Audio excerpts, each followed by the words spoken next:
Okay, bass fishermen, this video is all about the best foods, baits, and lures we need to use to start catching more and bigger bass right now. Okay, so let's start with live bait. It's highly effective for catching both largemouth and smallmouth bass, and quite frankly, underutilized based on the number of plastics out there, which we'll cover in great deal shortly. Live bait works so well because of the natural movement and scent of the real thing, which is what the bass literally eats every day. So some of the best live bait options for catching bass every time include the live emerald shiner and golden shiner minnows. You want to hook them upward through the lips to keep them alive longer and that they swim more naturally. These are a main staple of a largemouth bass's diet. And a really great hack to keep your minnows alive longer is to use an aerator to pump oxygen through the water and to pour some hydrogen peroxide into the minnow bucket water, which also adds oxygen. And lastly, pour some frozen ice cubes in sealed baggies into the minnow water, which will cool the overall temperature and keep them alive longer, guaranteed. Next, and equally effective, is the live and juicy worm or night crawler. Just use a simple blood red worm hook and let the worm dance and wiggle naturally in the water, and it simply drives largemouth bass crazy. Make sure you leave the darker head of the worm exposed so it can do all the magical work in the water. And a great hack to keep your worms more alive and plump and lively is to keep them in the refrigerator year-round in a good styrofoam container, and to feed them cornmeal dusted on the top layer about once a week to keep them fed. They can last up to about 6 months this way, and it will help you catch more and bigger bass, guaranteed. Last but not least is crayfish for both largemouth bass and especially smallies. Bass love to eat crawfish and crawdads, especially in the spring when they're super aggressive feeding before the spawn after their winter slumber. Just hook these critters up through the back or tail and fish near rocky or weedy vegetation where crayfish are most naturally abundant. So remember, we need to better understand the bass's diet and the natural foods they love to eat first, which will help us always choose the right bait or lure selection based on the body of water you're fishing. Bass are very aggressive and opportunistic feeders. Their diet includes a wide variety of prey, including minnows, shad, crayfish, worms, frogs, and of course insects. So plain and simple, if we mimic these types of foods with the bait and lures we choose, we're going to significantly increase the chances of more hookups each time we fish. But if you're not into using live baits, no problem. There are a plethora of artificial baits and lures to choose from that are intended to mimic the look, movement, and feel of the real thing, and can certainly be very effective based on a number of different conditions. So here are some of our favorite options. First is crankbaits, one of the most versatile lures ever created. They come in an endless number of shapes, sizes, and colors to choose from.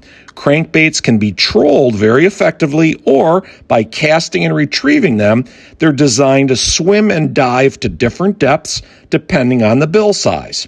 These lures are ideal, of course, for covering lots of water fast, especially if you're fishing more than one rod. Then you can fish at different depths and use different colors until you find the magic ticket. Now, a great hack that will allow you to catch even more bass is to change out the treble hooks on your crankbaits to blood red hooks. Red is the color of blood and wounded or dying prey. It is proven by science to trigger more predatory strikes from largemouth bass. Red is also the bass's favorite color and the one they see best, down to even about 20 feet or 6 meters. Do this trick, folks, and I promise you will start catching more fish. Second is jigs, a very close second, because they closely resemble crayfish and other bottom-dwelling critters that the bass are always chasing once you outfit them with tantalizing soft plastic trailers. Depending on the jig head weight, these are designed to dive to different depths and are also great for throwing and pitching around docks, weedy areas, fallen trees, and of course in all these beautiful lily pads and heavy cover you see. And on the topic of jigs, we need to mention soft plastics, by far the overwhelming choice of many bass fishermen all over the world and so popular for very good reasons. These plastic worms, craws, and various creature baits are incredibly versatile, and many are scent infused to smell like the real and natural baits they mimic. We could go on for hours describing the number of choices, sizes, and colors you can choose from, so you just have to experiment with what works in each water condition that you're fishing. Next, spinnerbait's another great lure choice for also covering a lot of water in a hurry. The real draw with spinners is the flash of the blades and the vibrating skirts and trailers that buzz through the water and typically attract blow-up strikes from a distance as the bass chases it down. Spinnerbaits, like the other baits, are most effective when you fish them around fallen trees and weed edges where the bass are hiding to stay cooler and, of course, lie stealthily in ambush mode. Now, in terms of what colors you need to choose for all the above baits and lures, it depends on the water color and clarity and conditions that you fish. As a general rule of thumb, in clear water, you want to use more natural colors like green pumpkin, watermelon, and crawfish colors. And in darker, stained, or murky water, choose brighter colors like green chartreuse and also black and blue to make the bait more visible. Black and blue is also the number one choice of bass fishermen targeting largemouths when night fishing. Now let's talk briefly about presentation techniques, which if you master will be the difference every time in catching more bass versus just fishing for bass. The world-famous term match the hatch is probably the best piece of advice we can give you, and simply means matching your bait and lure choices to the size and color of the forage and bait fish in the body of water you fish. The more closely you resemble the natural prey that lives in there and think like a bass, the more bass you're going to start catching. Now let's really think like a bass by better understanding their behavior, feeding patterns, and natural habitat so we can start catching more fish simply.